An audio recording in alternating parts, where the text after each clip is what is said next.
Middlesbrough. 2 games, 2 losses, 0 goals scored, 4 goals conceded. They've just lost their top goal scorer from last season as well in Chuba Akpom.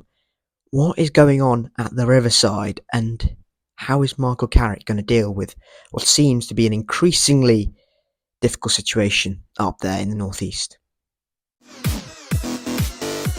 You know I love a history lesson, so I'll start with one. Middlesbrough, a couple of seasons ago, sacked Neil Warnock, hired Chris Wilder as the manager. Wilder coming in with a massive reputation after double promotion from League One and the Championship with Sheffield United, stabilising Sheffield United in ninth before eventually getting relegated and getting sacked. Wilder coming in with a huge reputation, expecting Middlesbrough to challenge. In that half a season he had after taking over from Neil Warnock, Middlesbrough just about missed out on the playoffs on the final day away at Preston. However, going into the new season, it all looked very positive. Chris Wilder had a full pre-season, he had his own players, but the players going out were significant, but they also brought in a lot of money. Marcus Tavernier went off to Bournemouth and was a massive success at the Riverside. Jed Spence went out for a lot of money as well, but the thing with Jed Spence was he didn't contribute to Middlesbrough's successes under Chris Wilder. He wasn't really a part of their plans.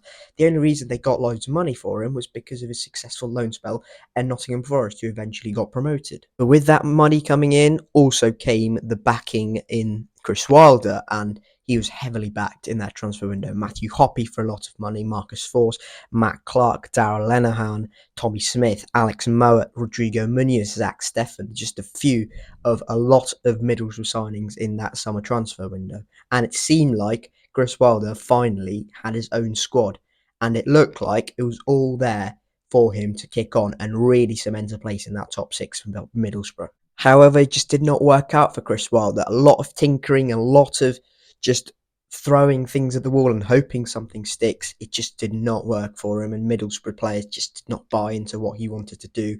It was generally more conservative, and they lacked many goals. He wasn't using Ryan Giles good enough, who eventually turned out to be absolutely brilliant, and he just did not use the players to their rights and did not use their strengths, and Middlesbrough really struggled and kind of languishing when he was eventually sacked after a 1-0 defeat away at Coventry. I think we all kind of knew that Middlesbrough definitely had that quality in them. You wouldn't finish in that 7th place where they did last season and go on that much of a good run last season towards the back end of it if you weren't a good side. And with the quality added to it, and with only really one key player going out the door, I think there was definitely the ingredients there for whoever came in, if they deployed the right strategy and the right tactics, that Middlesbrough would push on. The man trusted with that was Michael Carrick, who had just left Manchester United and their academy set up and was really highly rated at Old Trafford. He'd even taken charge of a couple of caretaker games once Ole Gunnar Solskjaer was sacked in the first team. So it seemed like a pretty clever appointment, but we were kind of unsure as to what play style he would deploy and whether it would actually succeed at Middlesbrough. But I'd say that January transfer window of last year was probably the turning point for Middlesbrough. 2 loan deals were brought in from Aston Villa, including Cameron Archer and Aaron Ramsey, who the latter was really poor at Norwich in the first half of last season. But Cameron Archer, we knew that he was a championship goal scorer. He would score goals in the right system. He was unbelievable at Preston, and it seemed like those two were the catalyst to an unbelievable Middlesbrough run towards the back end of last season. It was always a 4-2-3-1 that Michael Carrick preferred and deployed. The core of the team consisted of Zach Steffen, Hayden Hackney, Johnny House and Chuba Akpom, who was deployed as a 10, which allowed him so much room and just general space to get into those areas and get those goals.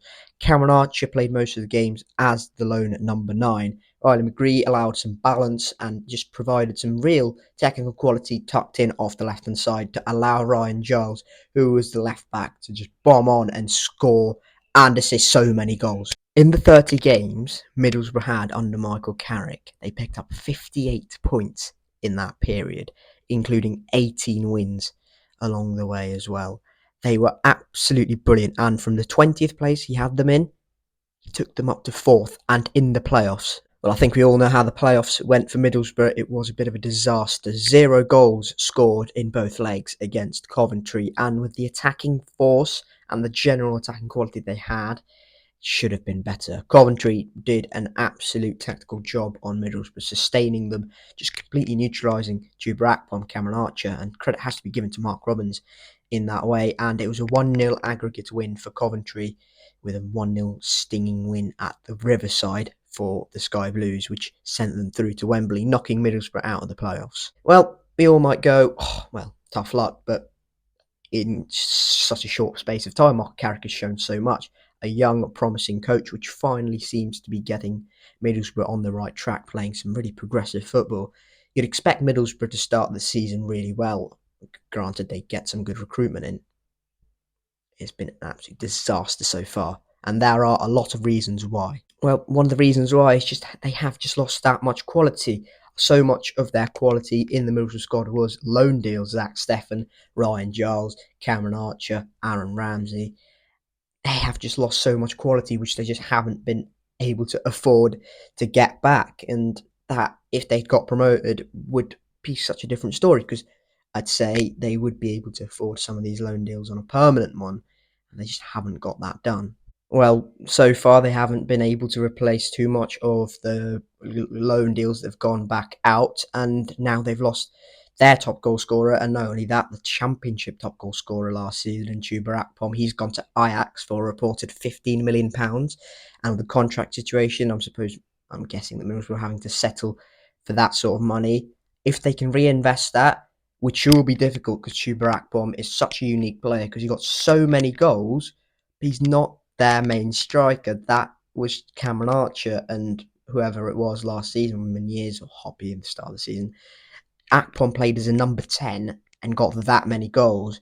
It will be very, very hard for Michael Carrick, with the money he will get from that £15 million, and I'm guessing it won't be all of it, to replace Chuba Akpom's goal output. And I'm thinking the strikers just come in, Emmanuel Lath, is kind of have so much pressure on him and hit the ground running really and get that many goals in return. Well, so far this window, Michael Carrick has been rather busy. Morgan Rogers has come in on a permanent deal, and he's been kind of that number 9 so far, but I don't think he is or should be their main number 9. He's more of a player on the wing. Tom Glover, brilliantly named goalkeepers, come in. As I've mentioned, Emmanuel Lath, Senny Dieng and Lucas Engel have all come in on a permanent deal as well. Jamie Jones has come in as a backup goalkeeper. Rav van den Berg, who's highly rated over in the Netherlands, has come in as well. Sammy Silvera has come in, who started the first couple of games. So generally, it looks like they're getting some quality in, but they need more, Middlesbrough, if they are to match so many expectations and finish in the playoffs. Well, for what it's worth, in my opinion, I think Michael Carrick will get things going, but I think they're going to lose a lot of ground with the fact that they've sold Chuba Akpom so late in the window and they haven't even started him. He's not played a single game, not a single minute. It's going to be so hard for them to get things going and catch up. They are basically playing catch up at the moment. They need time, but with how hectic, how quickly other teams have started, i.e. Ipswich at the top of the league, Plymouth, Birmingham, us to a certain extent, there are going to be a lot of teams Middlesbrough need to push out the way if they are going to be in the top 6. And I had them second. So, look, if Middlesbrough are to finish second, that would be an unbelievable job with the kind of chaotic start to this window. But I don't think Middlesbrough fans, if there's any comfort to you watching, I don't think you should be too worried. I think Michael Carrick is an excellent manager.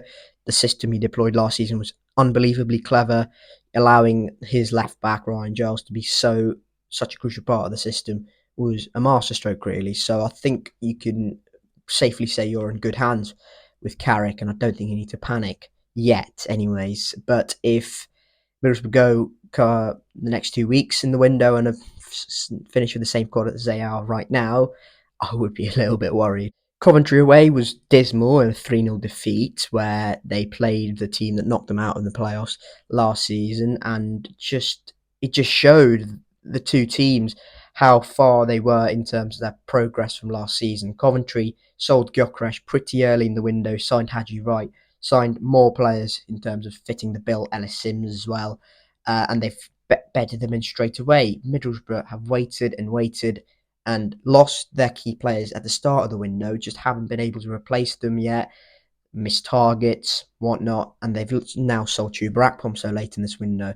I think that that 3-0 defeat for Middlesbrough kind of indicates to the fact that you should, if you are looking to sell your players, sell them quite early in the window, just so you have time to bed the new players in that have come in and hopefully are going to be playing in the first team. But yeah, I think generally, I don't think Middlesbrough should panic quite yet. I think you need to give Michael Carrick time, and with the fact that you've recruited so late in the window as well, we've already played a couple of league games and Middlesbrough sat on 0 points. It's going to be hard for them to get into those playoff positions because it is just such a relentless league. Unless, you know, I say Middlesbrough take another 5-6 games to get going and properly bed the new players in and get them used to the Michael Carrick system, which is quite unique, then I think Middlesbrough will be quite hard for them to reach the top 4-5. I think they can still get to 6. I think that will be pretty achievable once this team gets going, because at the moment it does have a lot of quality in it, and it still does with the players going out. Hayden Hackley I really like, Riley McGree I really like, Martin Pereira's come back in, I really like him as well. So there is quality in that Middlesbrough side. If it can get going pretty soon for them, hopefully, then I think they should be absolutely fine. Never mind that, what are your thoughts on the Middlesbrough situation in the comment section below? 2 games played, 0 points, 4 goals conceded. And it looks like Michael Carrick is under the tiniest bit of pressure for the first time as Middlesbrough boss. What are your thoughts on the Middlesbrough situation? Let me know in the comment section below. Middlesbrough fans, if you're watching this, I urge you, do not be concerned quite yet. Patience is absolutely of a virtue. I am a Bristol City fan, and we have kind of been stuck. Well, I wouldn't say stuck, but we've been kind of used to being slow progressors up the championship table. And you've had 2 seasons of pretty awful starts and then an unbelievable run. So just be a little bit patient with Michael Carrick. He will need a bit of time to just mould new players in. He's lost so much quality. You can't blame him quite yet. But if Middlesbrough stuck with the same squad, as I've said, at the end of this window as they are right now, then I don't think they'll be anywhere near the top 6.